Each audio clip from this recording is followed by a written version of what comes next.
Nancy here, and now I'm going to show you another way of doing provisional cast on, and this one is actually crocheting the stitches onto the needle. You can also use this method as a crocheted cast on, which is a nice cast on scarves or certain patterns, and you obviously wouldn't be removing it. They would be done in the same color as you're knitting.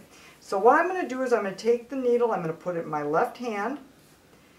I'm going to put the provisional cast on yarn, the auxiliary yarn, if you will, that I'm using, and it's under my needle.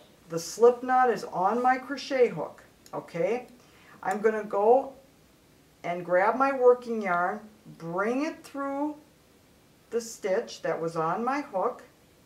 Then I'm going to go back underneath my needle, grab another one, back underneath the needle, grab another one, okay, one stitch at a time, and so you get the chain edge on the bottom, and this is the same as the bumps that were on my previous video that we used when I did a crochet chain. Some people ask me which way is better. It's up to you. The way you probably learned first is the one you will prefer. I learned the other way, so that's what I tend to use more, but it really doesn't matter. Whichever way you prefer is the way I would go.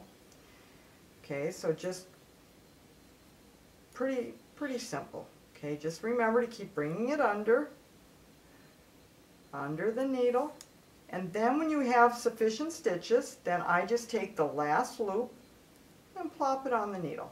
Give it the old plop.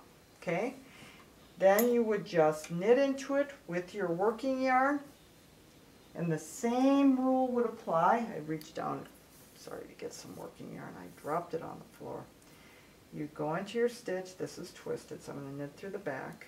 And you would knit in this the exact same way you did your other chain. And when you're done, you would unravel. You would put a loop and cut this free, put a loop on the last stitch you cast on. This is the end you would unravel when you want to free those stitches. But it's exactly the same as the other method. You're just putting the stitches directly on your needle. So I'll go across so you can get a better look at this.